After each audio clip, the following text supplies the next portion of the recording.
Good evening, everyone. Live from Silicon Valley, California. This is Bhakti Community. My name is JM, and I welcome you all to a program today, Beyond the Mat, from stretching the body to awakening the heart. We just celebrated the International Yoga Day yesterday, so it's an apt topic to discuss. And we have the fortune of Adinath, who will be leading the session today. Adinath, he was born into a Christian family of which both parents are preachers, and they had 8 children, and Adinath is seventh of them. So, a very big family. And he studied criminal justice at CSU, California State University, SoCal, and actively he has been looking for spirituality since 2018, and he chose the path of bhakti after experiencing a few of the paths.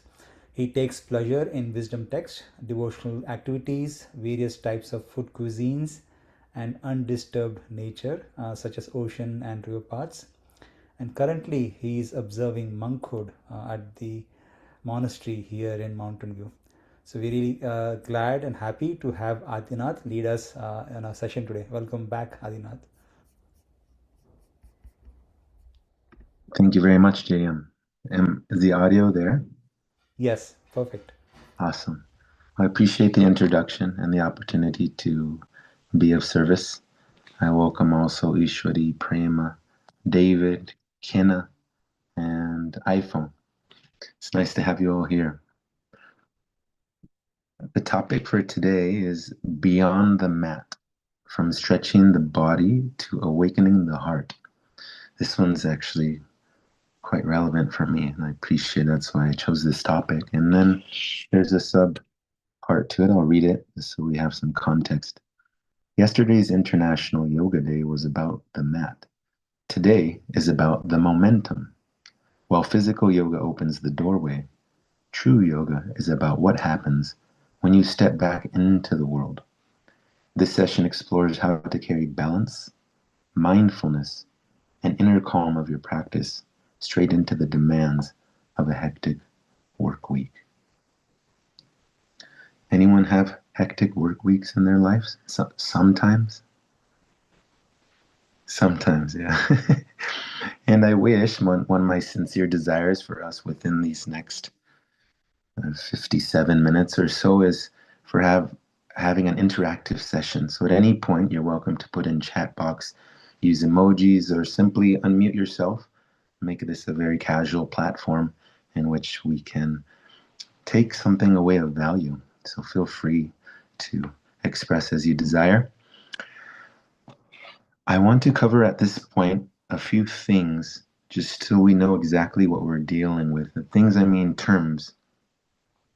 I'll reference Bhagavad Gita, which is an ancient wisdom text from India, spoken by Krishna, who's considered a supreme teacher, to Arjuna, who's considered also a supreme student, and Prabhupada, who is a personality who is considered an authority on what's called Bhakti Yoga, or the yoga of love and gratitude, has written that when there's a good teacher and a good student, this creates the perfect environment for learning. Now, what does that mean practically? Teacher is knowledgeable, and the student poses relevant inquiries in a humble mood.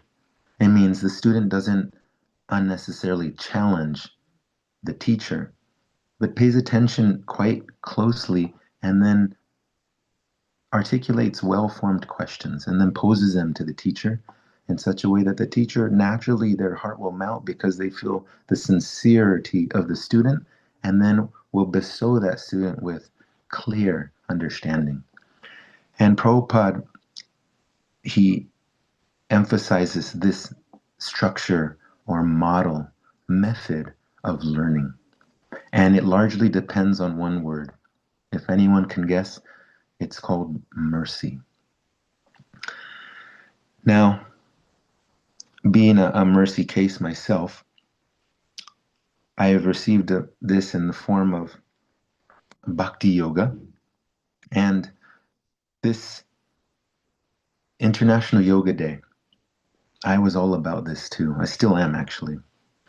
One thing I learned relatively quickly in practicing the physical and subtle forms of yoga. Subtle means, in our yoga terminology, that which deals with the mind, which functions are to accept something and to reject something.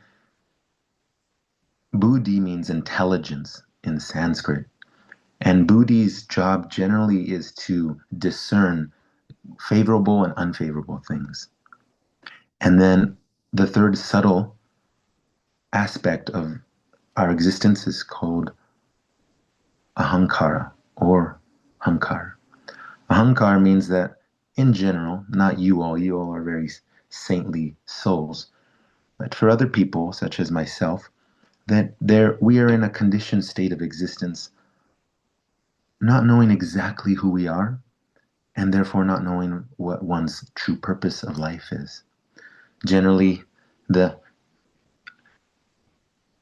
schedule for someone is to wake up, perhaps do some personal hygiene, eat some food, look at what I have planned for the day. Mostly it's working for people.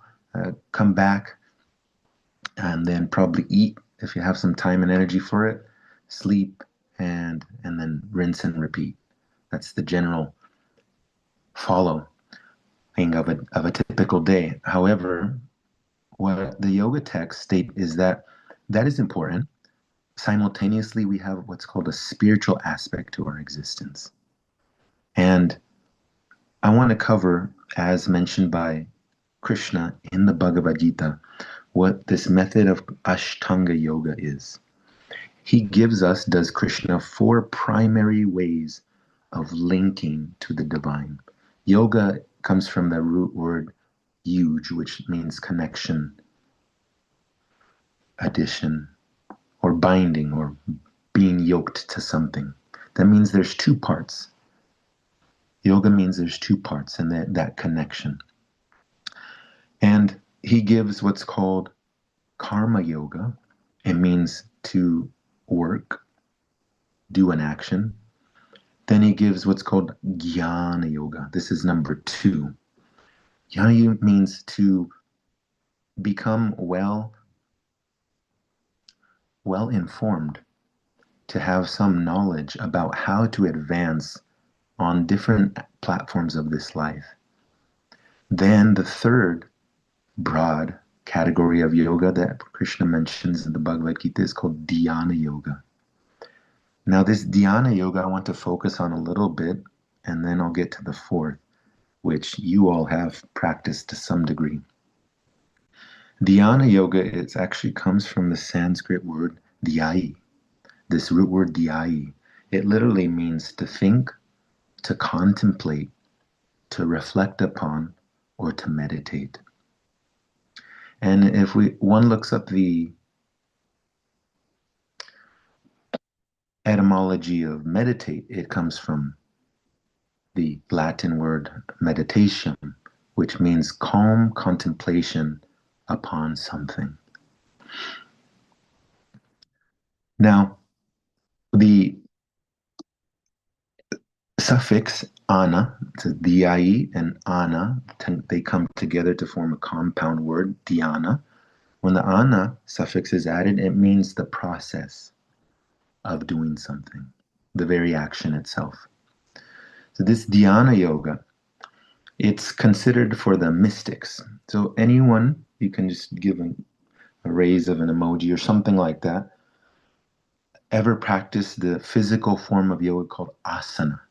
Anyone before? Yeah. Very helpful, actually. I myself practiced and still do variations of it present moment. Is the whole purpose, actually, Krishna mentions, is actually coming to the point of what's called bhakti yoga. That's just something to keep in mind as we go through this Ashtanga yoga. And in a little while, I'll stop for any QA or simple commentary that you all want to add for reflections. This Ashtanga yoga, it's Ashta means 8 in Sanskrit. Anga means a limb, and yoga means connection. The 8, I'll briefly mention and give a short synopsis of what they are. because our main focus we want today to be bhakti. It's helpful to know where to start and different signs along the way so we know we're going in the right direction. As one of my teachers have said, it's similar to if one wanted to run a marathon. Is it 26.2 miles, I believe, if it's still that? And you have no signs of 1 mile, 2 mile, 3 mile, 4. You're just running. You'll feel it'll be very unnerving. Therefore, signs of advancement is very helpful in any field of endeavor. So Ashtanga Yoga. The first one is called Yama. This in English means basically how to deal with others, moral principles in which to observe.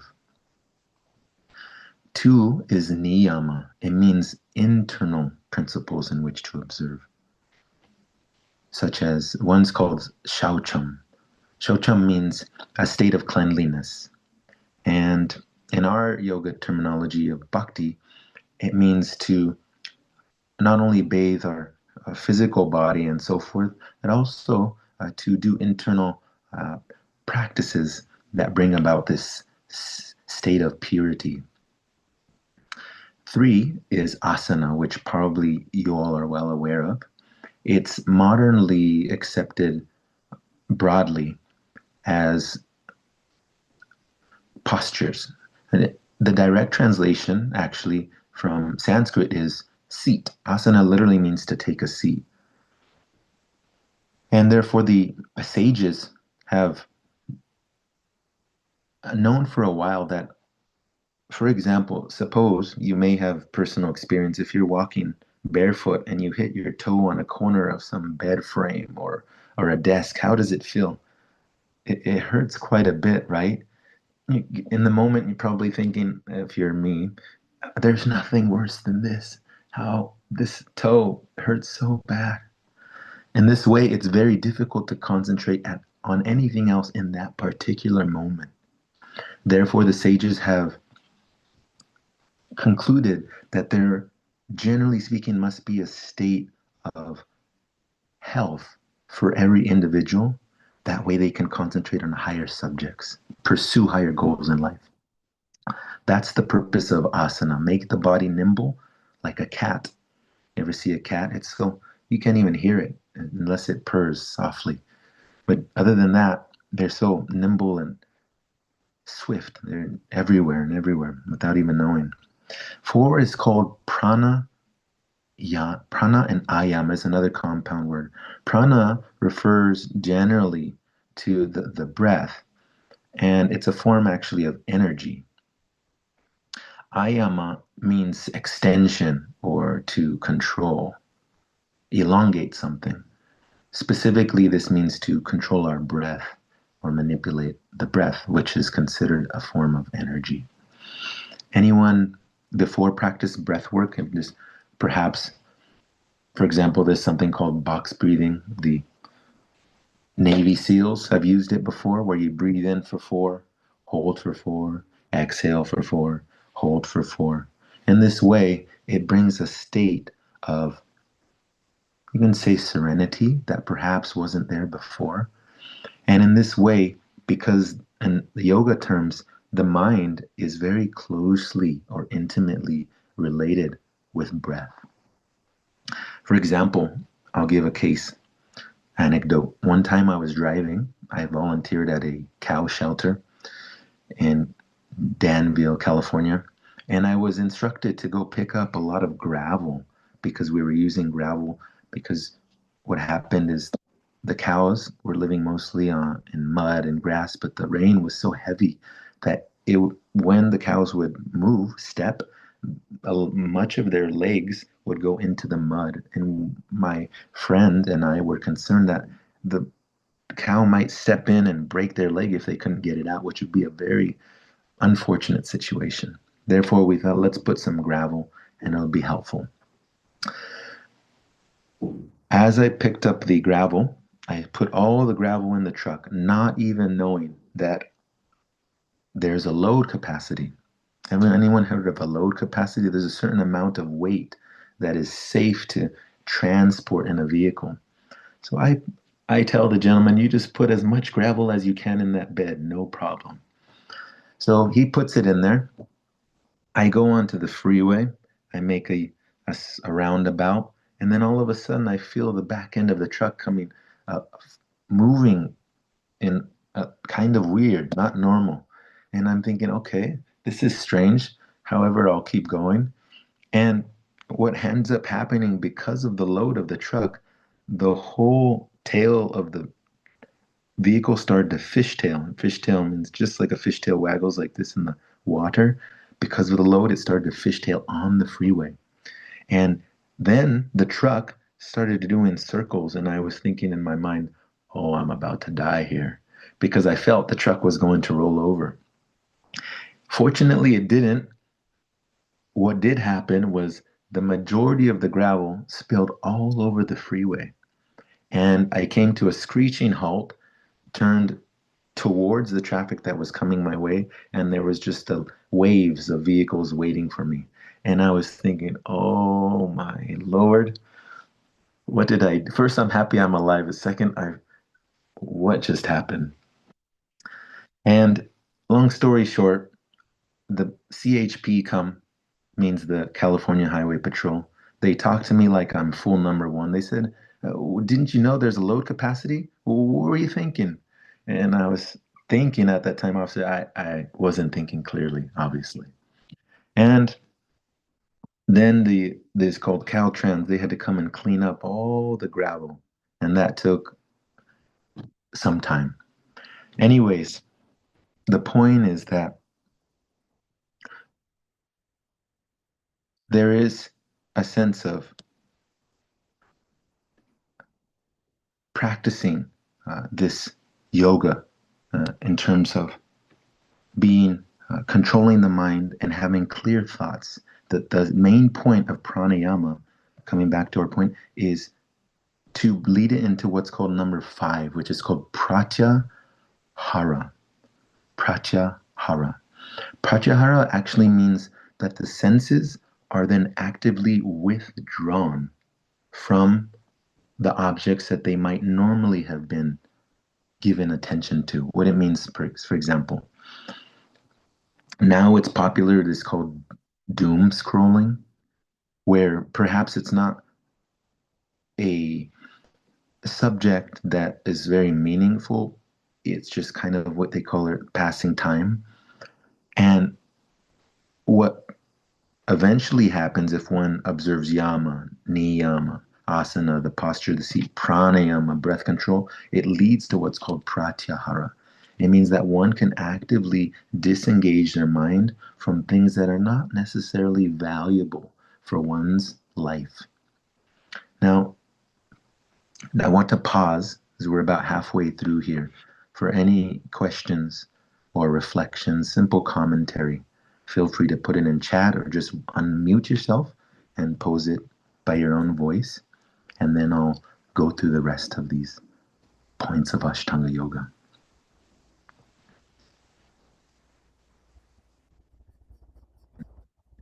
Very healthy. Sharing means caring. That's what Vaish says. Exactly. Just any point that you like, please feel free to unmute and share or ask question. Type in the chat box. Operator is on standby. Go ahead, Lijay. Hare Krishna, Adinath Prabhu. It's such a good lesson, and from the highway situation, I also had a similar situation, not as dramatic as your highway story.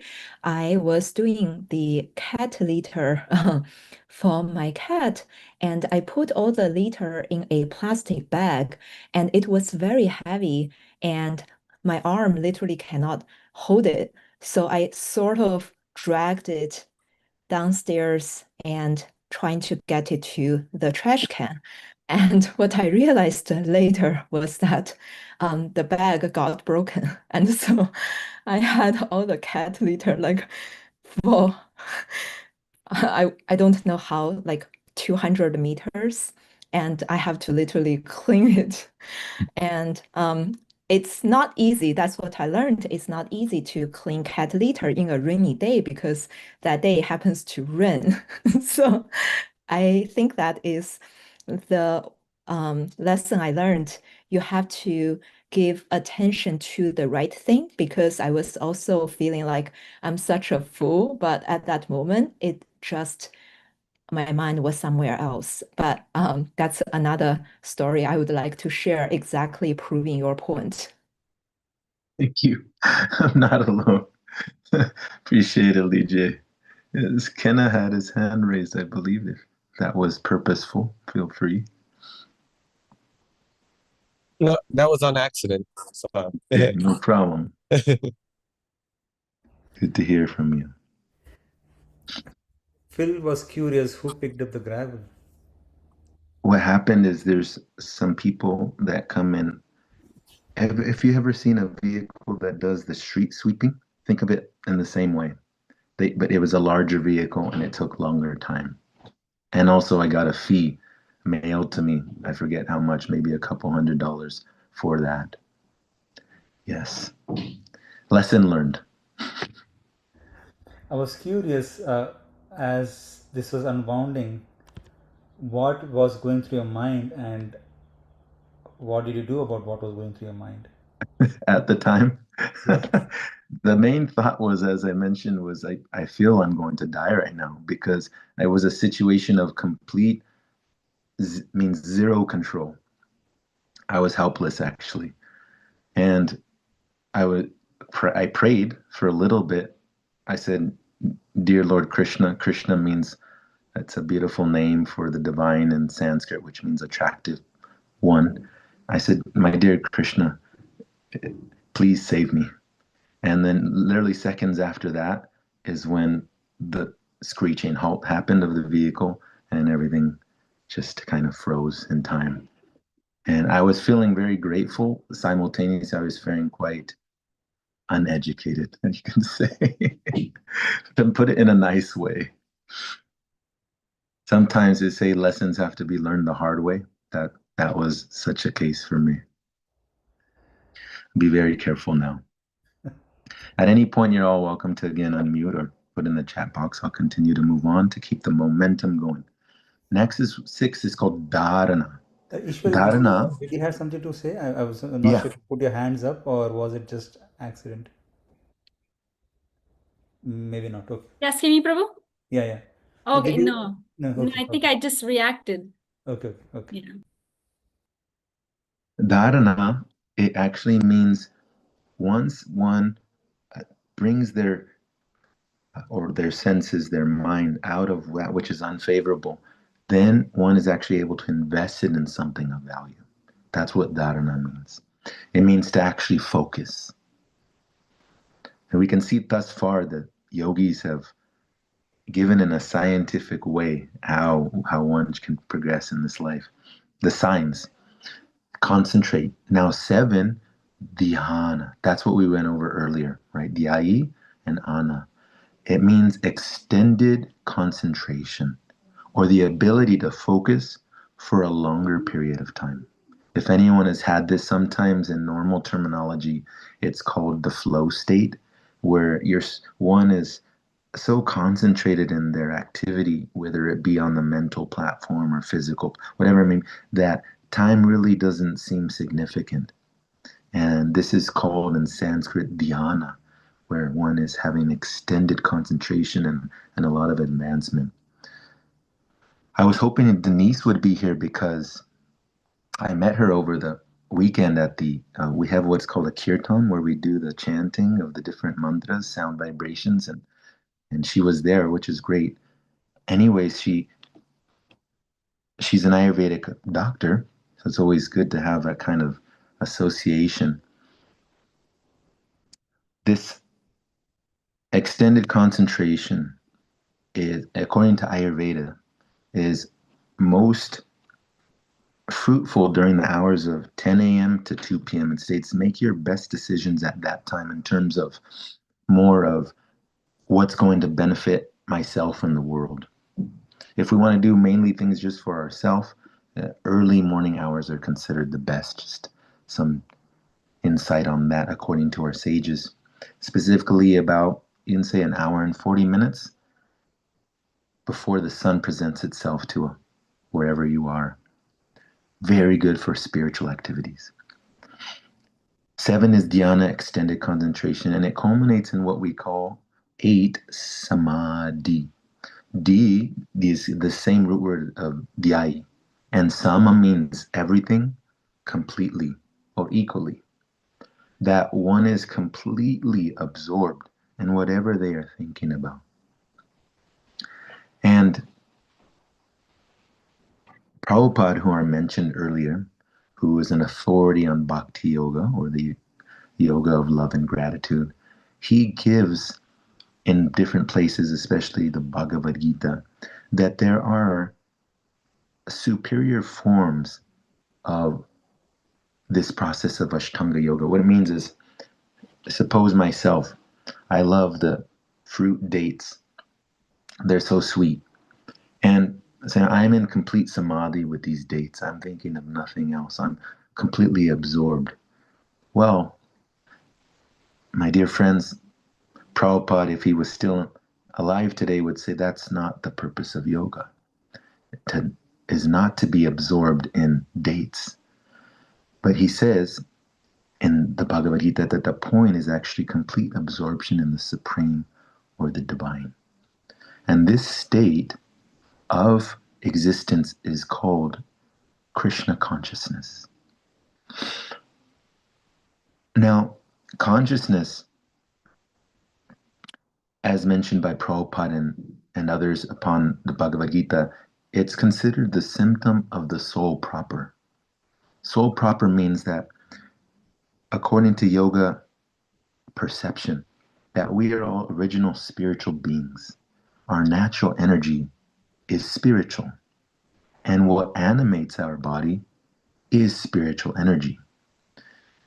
Think of it this way. Prabhupada has given this. I have this, what's called a kurta. Kurta means this shirt, long sleeve. I put it on my body today in the morning, and as long as it's on my body and I'm alive, the kurta, the shirt itself, seems to be alive. It's moving and so forth. I mean, one may say, oh, the kurta is alive. Now, similarly, the body that we are in right now, it seems to be alive. It is alive so long that the soul is there. This is considered spirituality 101. That to know that we are occupying a human body, deha, and then dehi is the occupier. We have an apartment or a house wherever you stay. That apartment, that house is considered the deha. Then the dehi is you, who gives vacancy or occupies that particular space. Now, this is important because this means understanding our spiritual nature. Because then there's an aspect of our existence now that demands attention. And a very crude example that Prabhupada would give just to really cement this point home is if we have a bird and the bird is in a cage, if one simply polishes or cleans the cage, yet neglects the bird's yearning for food and water and companionship, then it'll be an unfortunate situation for the bird. And similarly, the human, understanding their spiritual nature, give attention to their spiritual nature, or nourish their spiritual aspect of being, and do this. The wisdom's text it's stated in another place. It's called the Sri Ishopanishad. It means that text which brings one more absolute knowledge. In the Sri Ishopanishad, it states there that cultivate these two aspects of our existence means that which has to do with our body, both gross and subtle. I mentioned mind, intelligence, and false identification. And then what we call Atma. Jiva Atma. In Sanskrit, it translates Jiva means the individual and Atma means the soul. That to also cultivate our Atma, or we call it Atma Tattva Gyan. These are 3 words. Atma, soul. Tattva means a category of truth, and Jnana means the knowledge thereof. And these are largely found in the Bhagavad Gita and other places in the mood or having the disposition of what's called humility. Prabhupada, who I mentioned, an authority on Bhakti Yoga, he states that humility is the first step of knowledge. When I read that, because I read the Bhagavad Gita many times, but I reread it recently, that part, I was thinking, it's so profound that real knowledge actually begins with humility. What does humility mean? Actually, I don't know that much.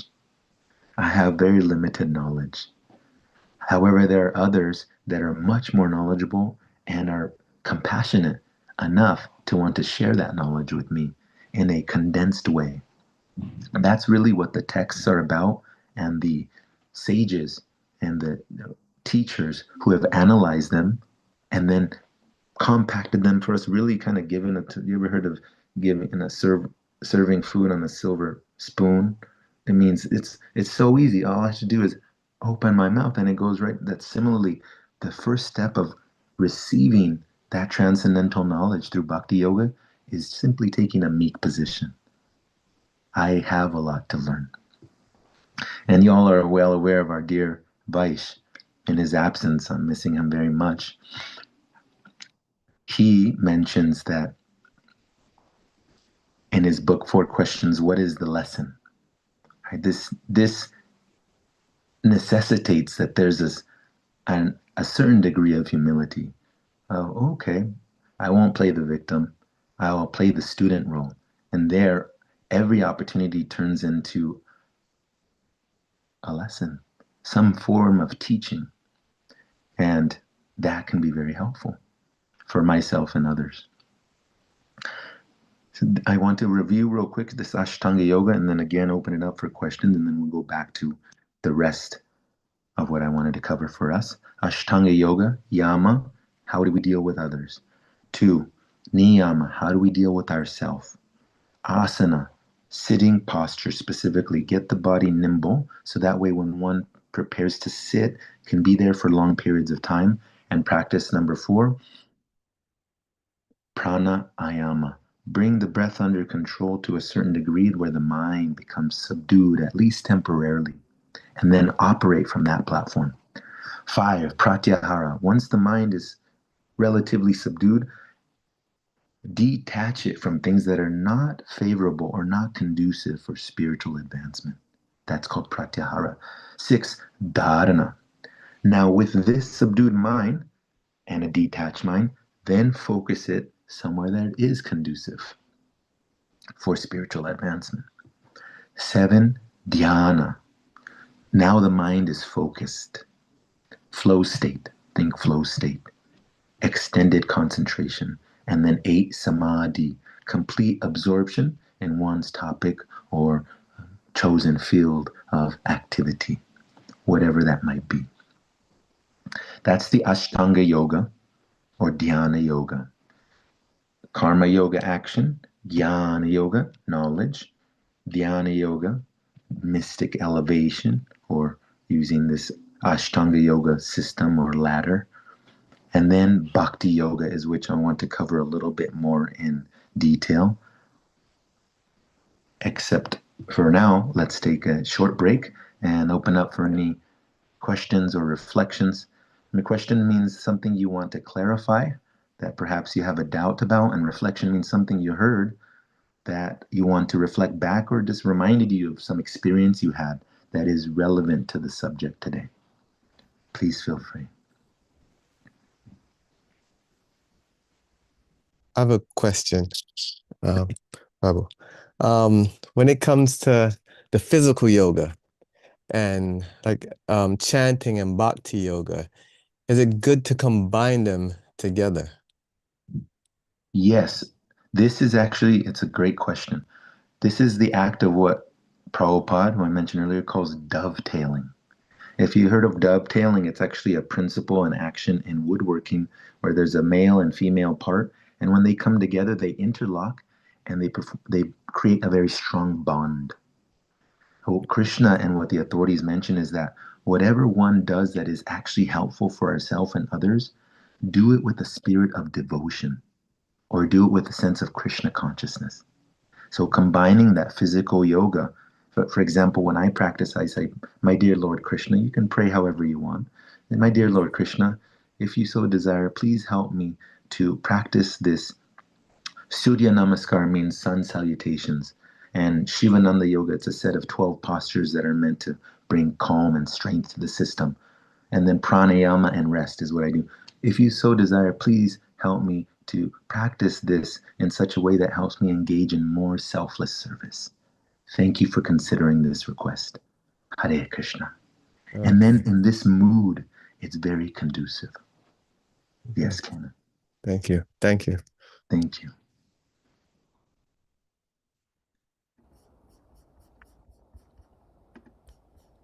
And also, sorry, about the Ashtanga yoga, you said how to deal with others. I wasn't here how we can deal with others. Yes, yes. I didn't go into depth about it. Negan, nice to see you, by the way. There's a whole list that the sages have given, but I'll give you the principal one. Okay, sure. Thank you. Guess what it's called? It's called Kshama. Kshama actually means to be tolerant with a sense of compassion for others. So I didn't mention this, but there are 3 modes of material nature according to Krishna in the Bhagavad Gita: goodness, passion, and ignorance. And for anyone that is devoid of an authentic spiritual practice, both in theory and in practice, means applying it, will undoubtedly be under these 3 modes of material nature, specifically passion and ignorance. And therefore, one can have, again, use buddhi, intelligence, to discern where should I invest my energy. If there's some people or places that I can avoid altogether, do it. For those places and people that I cannot, let me practice patience, let me practice tolerance, let me practice compassion, and focus on my advancement. And when those individuals, if at all, are open to having a different standard of living, then I can pour in as much mercy as possible. Thank you. Yes, Thank you for the question.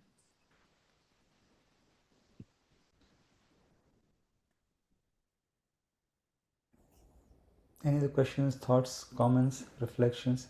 Thanks, Nigan and Kena, for your nice questions. I feel like I'm in a group of sages here with all these questions. It's amazing. Yeah, definitely.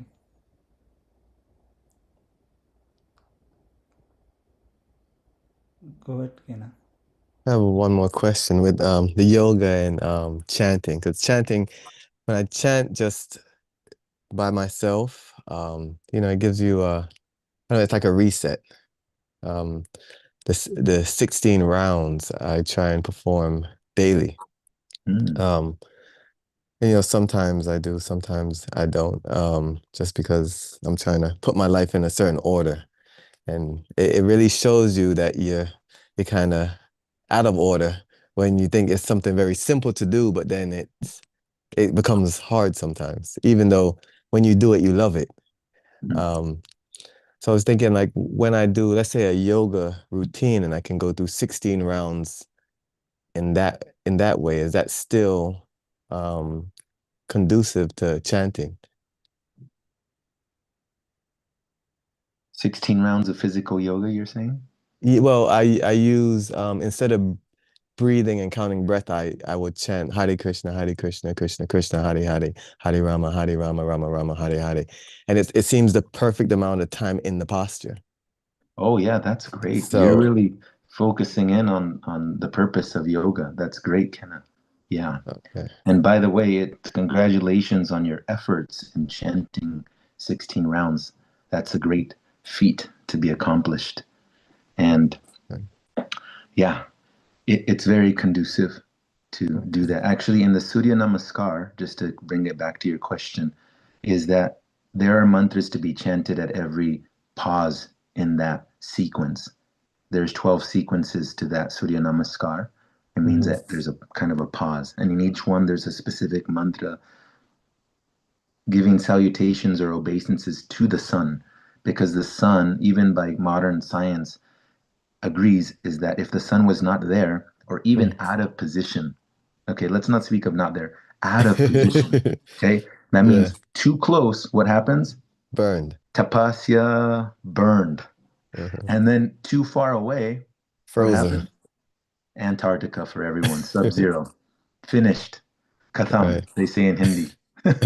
You're done. So in this way, the sun is worshipable in connection with Krishna as one of his mercy energies, because the sun gives light, it gives illumination, heat, and what it does is gives life. Right? We are actually also solar beings. Right? We know, perhaps, is that the vitamin D that gets processed is largely has to do with the cycle of the sun. One gets direct sunlight, and then it creates a whole action of processes that then are conducive for a healthy state of physical existence. I met one gentleman while I was in New York recently, just last week, who he takes these tablets because he gets a minimal sun. And because of that, then he has to supplement. The idea is that the sun is important in our life, and therefore the sages are aware of this fact and can offer obeisances. But coming back to your question, yes, chanting is helpful during it. The idea is that every action should bring us closer to the state of awareness called Krishna consciousness, aware of the divine, and actions that are conducive for connecting with and staying connected with Krishna. Thank you. Thank you, Kenna.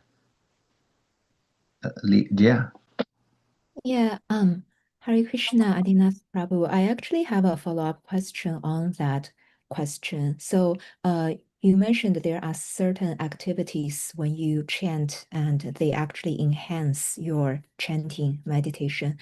Can you speak a little bit more of that? Because my understanding, for example, when you go on a walk, like you can chant, do your chanting in that way, or have a group kirtan, which is also considered to be the meditation. But sometimes, like when I cook, I chant, and I think it's not fully or observant in Krishna because you also have to perform, you also have to add salt to the dish, for example. Like, does that count? Or is that the right way to think about this question? Great question. The answer is yes, immediately. However, there is a suggestion in this topic that, again, I mentioned it briefly about the Brahma Muhurta, an hour and 40 minutes or so, can say, before the sun rises, is conducive to have what's called exclusive bhakti. And this means waking up early, which generally means going to sleep early, which also can mean not eating late at night, and also having good association, a positive mindset in general. So if we review this Ashtanga Yoga, and I can't do it now because of time circumstances, but if you go into depth about each of these points, 8 points, for example, niyama, there is one called Ishwara Pranidhana. Ishwara Pranidhana means self-surrender or devotion to the divine. So we can go on a whole branch of discussion of that. The point is, these all have subtopics, yama, niyamasana, and so on, that are all conducive practices to being able to have exclusive devotion in the early morning hours. For example, Kenna mentioned 16 rounds. Take up a vow, and I know you chant also, Vijay, whatever our vowed rounds are for the day, minimum, do that as early as possible and finish it as soon as possible. Ideally, it means to avoid breaking it up in segments. For example, suppose I chant 16 rounds. I chant 4 in the morning, 4 at midday, 4 in the afternoon, and again 4 in the nighttime. If that's what's required, then by all means do it, because some is better than none. However, if one can do all 16 or all 8, whatever the vow number is, in the early Brahma Muhurta hour, that is the best. Because what happens is we come back to the topic. Yesterday was yoga, international. Today is about the momentum. We call it sadhana, means it's practice in regulated form, scheduled times. If it's the chanting is done early in the morning, it has a way of carrying us throughout the day. And then any other chanting that we do off of our beads in traditional bhakti yoga, it's recommended to count on beads. So you know exactly 108 mantras I've chanted, Hare Krishna. And then at each 108 considered one round. Vowed rounds, do that, keep track. It's to finish those. And then anything off the beads, that's just extra. So chanting while cooking and so forth, that's a great thing. And this was kind of given a little humor by another person about the Bhagavad Gita, because the little context, Arjuna was on a battlefield and Krishna tells him, don't stop your fighting. You're a warrior. Do your duty, but at the same time remain conscious of me. The one monk said, it's not that Krishna was advising Arjuna every time he was an archer, was Arjuna. Every time you release a quiver, Hare Krishna, Hare Krishna, Krishna Krishna, Hare Hare. Not like that. Now the idea was to remain well aware of the motivation for doing something. So for example, you all would probably have a job and you either knowingly or unknowingly remind yourself of why you're doing it, because it creates a sense of motivation. I have a house to pay, bill to pay, I have a phone bill, utilities, perhaps you have a partner and family, then you have to maintain. So this acts as a motivation that similarly, there are Krishna conscious purposes or principles that help one that throughout the day. And if we're having these activities, then something seemingly mundane that has nothing to do with spirituality can be done with a sense of devotion. And then that is actually an act of devotion to Krishna.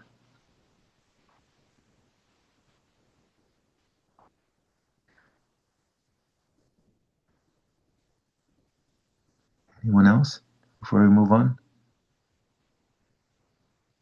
High level questions by high-minded thinkers. Now, this is perhaps the best part where I get to glorify Bhakti Yoga. Karma Yoga through action, Jnana Yoga through knowledge, Dhyana Yoga through mystic elevation or understanding the subtle workings of the human being, culminates in what's called Bhakti Yoga. And guess what? Even though it's at the top for most accomplishments, one may think this has to be the most difficult, right? The highest rung on the ladder has to be the most difficult to get to. However, Krishna advises, and do all the authorities upon Bhakti Yoga, that it's actually the simplest. And why is it simple? It's simple because it's natural. To love, to serve, to be in a relationship is natural. And the way Prabhupada gave this example is even a young boy and a young girl, you don't have to teach them how to like each other. They're just naturally attracted and they want to be together. That's the whole point of marriage, right? We find someone, we come together, perhaps make it formal, and now happily ever after in sickness and in health till death do us part. In the same way that the Bhakti Yoga actually that we practice is natural for the soul proper. And it's based on having a sense or an emotion of love, characterized means or expressed through practical service. What it means is telling someone, I love them is great, that's all good. Showing them that I love them is even better. And perhaps you bring flowers, or you do cook a meal, or you take them to their favorite spot, nature, or whatever it might be. Because what does it communicate without words to the other person, the receiver, is that I care about you. And that's the heart's function, to show people I care and you care about me. And I'm not looking for some transaction. I'm doing this out of love. And what Krishna states as well as the other authorities upon Bhakti Yoga, is that your natural state of existence is actually Bhakti Yoga. You're always connected. Some people know and some people don't. And everyone wants to love. For example, I met one person a while back in Santa Cruz, and this lady had a lizard. I didn't know because she was hiding it under something, but it came out, and the lizard was dressed like a dragon. It had a little, and so I was just thinking in the moment, see, we all want to love. We all want to love. And Krishna advises that if one reposes their love, natural propensity to love, into Krishna through various ways, then one will get what's called pratyaksha pramanam. Pramanam in Sanskrit to English means evidence, and pratyaksha means directly, that no one needs to prove it from outside. Will prove what? Evidence of what? That I'm an eternal part and parcel of Krishna or the divine, and my natural obligation, my natural duty is to serve. And when I serve, I have this sense of belonging, this sense of clear direction in life, that this is exactly what I should be doing, nothing else. And again, balancing that with having what our dear Vaishya said, enlightened engagement with the world. Undoubtedly, we have to interact with the world. Do so with the awareness that I am a soul situated in a human body, and so long I'm here in this way of living, there is a certain way of behaving. And the way I heard this once that was very helpful and a little humorous, if you want to hear, is that suppose one goes for a job interview and they ask, where are you from? And suppose the person says, well, I am actually from the spiritual world. And then the interviewer asks, well, what's your name? And you say, Jiva Atma, soul proper. They're probably not going to hire you. And in this way, there's an advisable manner of behaving. It's do your part as needed. So we all were given a name at conception or birth. Use the name, use the gender, go home to your related family and friends, and play that part. Simultaneously, and more importantly, be well aware of the bird inside the cage. And as one acts in this world or moves throughout the world, have a sense of devotion to Krishna or the divine, and act on that as far as possible, means with one's energy, with one's resources, etc. Find an activity, a service that resonates naturally with ourselves, and then just invest in it. And let Krishna reciprocate with you. So that way no one else has to be a validator for our personal experience. We just feel it from within. And with a closing statement, which I then open up for a last QA and reflection, Krishna states this very clearly in the Bhagavad Gita in chapter 10, text 10, where he says personally, just bear with me, the Sanskrit is very beautiful. He says, Tesham satadayuktanam bhajatam pritipurvakam dadami buddhi yogam tam yenamam upayanti te. In essence, Krishna states that anyone who finds a service or activity that can be offered to him, when they engage regularly in that activity, he personally, dadami buddhi yogam tam, yoga connection, dadami gives, buddhi intelligence. He says, yenamam upayanti te, by which such people can eventually come to him. And what does coming to him mean in practical terms? Long story short, we're eternal beings. We don't want to have to leave our body. If someone were to come up to me today and say, you're going to end your life, I wouldn't want to. Whether I accept it or not, I wouldn't actually want to die. We're actually immortal. And as such, going back to him means that place from which one goes, one never returns to the cycle of temporary life.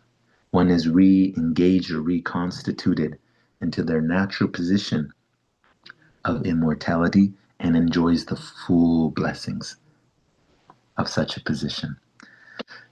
With this, I'll lastly open up for any QAs again and reflections, as we have about 4 minutes. Thank you, Prabhu, for this very, very enlightening class. I was, the whole time you were speaking, I was thinking, I said, why is it so nice? Why is it so like beautiful to hear? Because we're talking about the soul. We're not talking about the body so much. And I'm like, this is why. This is why we practice this bhakti yoga You can leave it out.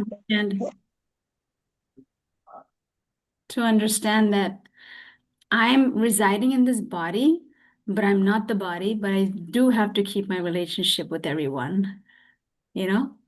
And yeah, so that's really helpful. Thank you, Ishwari. That's such a meaningful point, because there's difference. We call it Krishna Katha. And Krishna Katha means topics or messages about Krishna or spirituality. And this has a different effect on the consciousness. It's pleasing, it's satisfying, it brings peace and a sense of enlivenment to the individual. And it's advisable that to do this on a daily basis, actually. And fortunate for us, JM, Pavani, our dear Vaish, they've created this platform via Bhakti Community where we can come together several times a week and engage in discussions that are pleasing to the heart. That is Bhakti Yoga, an aspect of it. So thank you so much, Ishwari, for that comment. I have a, can you rephrase, Hare Krishna, can you rephrase what you said if someone had a gun to you? Can you start at that point and say that all over again? Yes. If someone comes to me and points a gun towards my head and said, "You will die right now," even if I accept the fact that I'll die or not, I don't really want to die. And even the way that Vaish put it is that even an ant, if you put your finger in front of an ant, it will not just stay there and say, "Accept death." It will move around. It will try to find some workaround, because even within the ant is a soul that's eternal and is actually wanting its immortal life back. This is every living entity, moving or not moving. And in this way, it's a reminder that, my nature, Sat Chit Ananda, Sat eternality, Chit full cognition, and Ananda, I'm blissful by nature. And that's why this material world for many, it's a place of constantly getting checked, because it's not unending happiness or bliss. It's Right. momentary happiness or bliss. And therefore, coming back to your question, is that even the mere thought of death is unnatural for the spirit soul. What to speak of the action itself. Okay. Yes, thank you. Haribo. We have a reflection from Yasmin. Thank you, Yasmin, for sharing that. She says, "Thank you, Adinath, Prabhu. You kept us engaged and increased your knowledge with such simple yet effective way of describing today's messages. I appreciate the note on humility as the first step to knowledge." Thank you for that reminder. Yeah, humility is something for me personally that always needs to be in the forefront of consciousness. Thank you, Yasmin, for that. And I second Yasmin, whenever I see Adinath, I think humility. That's what he's a reminder. Like you have post-it notes all over room or your house, what is the next thing to be done. So whenever I see him, I get my daily dose of humility reminder. She's very kind. See, this is the sage amongst you all. And there's a beautiful Sanskrit saying, it's called Atmaman Manyate Jagat, that the individual actually looks at the world or perceives the world and others according to their own position. So whatever glory you see is actually part of your own noble traits and characteristics. Thank you very much, Yasmin. I can't win with him. Thank you. Next is Akanksha. She says, "I started chanting the Mahamantra recently Often my mind is incredibly restless during meditation.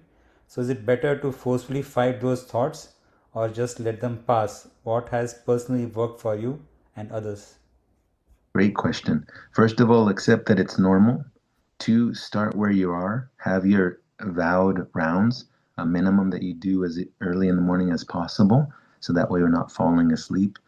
And the thoughts, Krishna mentions this exactly in the Bhagavad Gita, that just as many rivers, rivulets, different bodies of water are all entering into the ocean endlessly, that the mind in the conditioned state is like that. Therefore, it's natural is to allow the thoughts to go, and as one engages in more practical service to Krishna, most thoughts are either coming in the form of memories or some projection into the future. Therefore, what will happen practically, I have noticed, is the more that one engages in practical service to Krishna and associates with Krishna-minded people, memories will then start to be Krishna conscious, and then future projections or things that I may be hopeful of, or something similar, will be of Krishna-related activities. So then these thoughts will slowly start to transform. And because Dehi nosmin yatha dehe komaramyo vanam jada, we've traversed so many different bodies and different lives and different environments, the culmination of thoughts will be there in terms of that are not particularly conducive. They will minimize in due course of time the more intensely one engages in Krishna conscious activities. So first of all, congratulations on chanting the Hare Krishna Maha Mantra.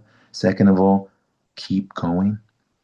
And third of all, accept the current moment circumstances with a positive attitude and do one's best to do activities conducive for Krishna consciousness in the association of like-minded individuals as far as possible, and watch your thoughts start to transform. Thank you, Prabhu. Welcome. Looks we're over. Thank you for your valuable time and input.